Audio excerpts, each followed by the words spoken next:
What's good? What's good? I'm pretty stoked.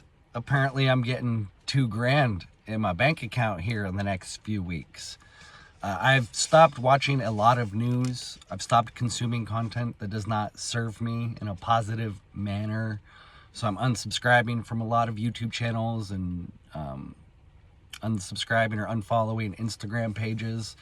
And it's been really good. I like it. My soul feels lighter. I'm not constantly in an outrage cycle.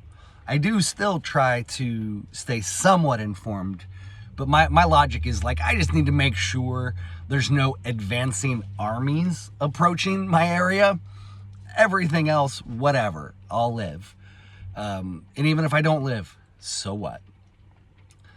But I found out I'm getting the money. And then I also found out, wow, New York and Seattle are speed running the socialism downfall of a city. I'm really curious to see how this plays out. Apparently, New York's already seeing a lot of real estate listings, and Seattle, I think they just confirmed. It's ridiculous. The narrative is ridiculous. I saw, apparently she either lives like off her parents, so she doesn't work, and her husband, Katie Wilson, the new mayor of Seattle, or whatever her name is, just the spitting image of a champagne socialist who is going to claim she's not going to allow grocery stores to close and leave. I can't believe this, except I can. As someone who lives in Seattle, I'm very curious to see how all of this plays out. However, thank you for the $2,000 from you, fuck you, government. I'll take it at this point. I'll take it. I need it because it's going to just help me buy land so I can get the heck out of here, because things are going to shift, I think, faster than people expect, particularly in like Seattle and New York. And this is, I've already called this in my past videos, that you're going to see these pockets of social unrest, social destabilization, and market destruction. Seattle already has, I just saw this article, like the highest restaurant prices. They said Seattle restaurant prices are higher than New York City. And I believe it, because we go to lunch at the work crew, and it sucks sometimes when I pay $20 for a fucking burrito. Sorry for getting worked up, but that's the reality. Something that, you use $10, including tip, is what burritos used to cost back in my day.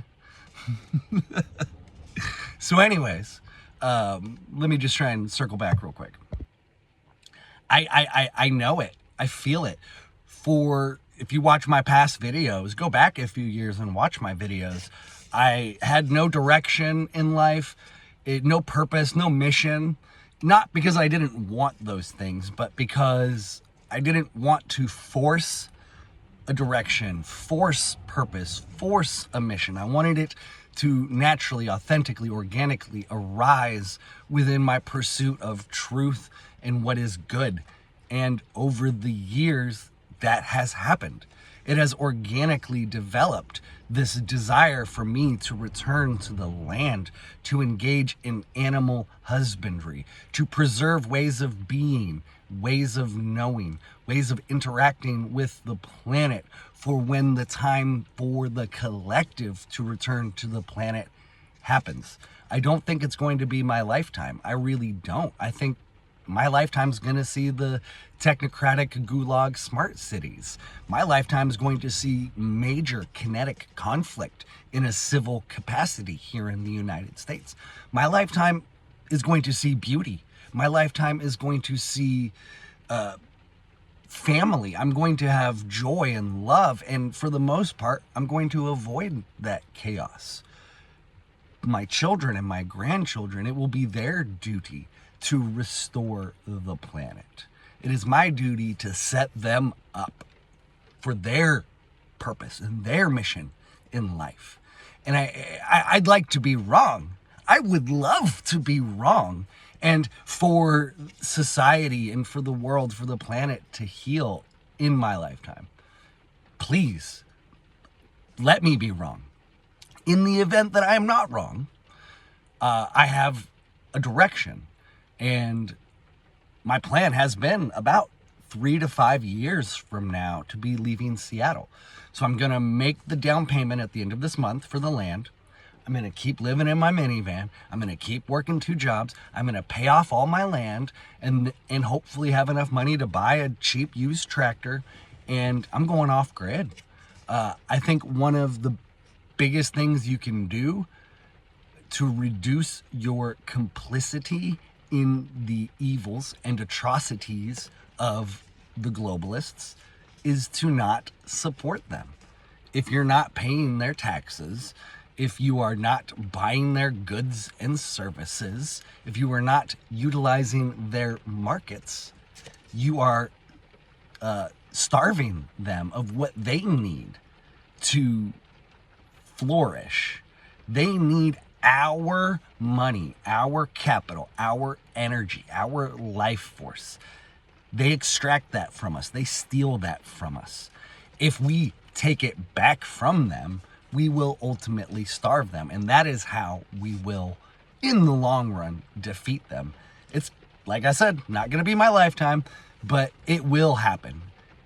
It's inevitable. Everything cycles in the universe. We're currently in a pretty dark cycle. There's still light to be found.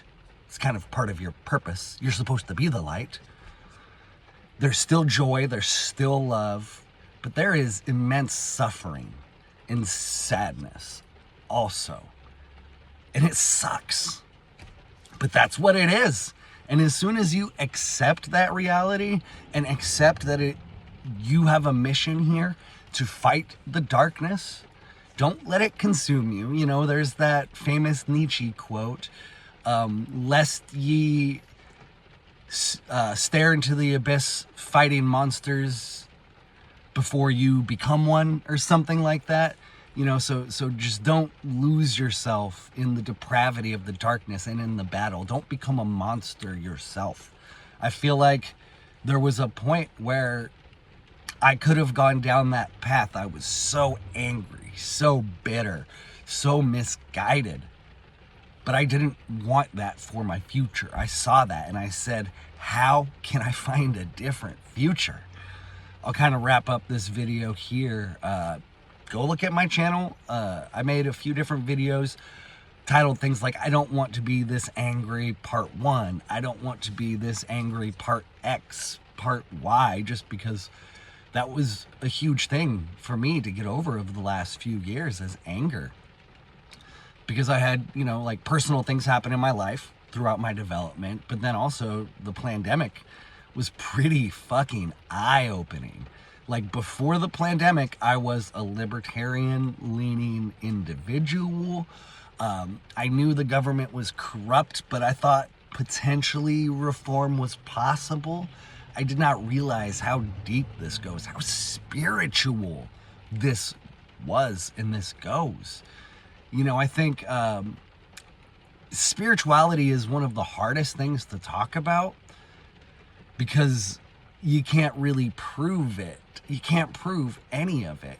You can try to be cool and hip and say quantum mechanics this and double slit experiment and quantum entanglement and that's fun and whatnot. I would still watch those YouTube videos, but ultimately it's the thing that has been on my mind that is so frustrating is faith. Holy shit, faith. Because you truly have to move forward and push forward with uncertainty, but with certainty.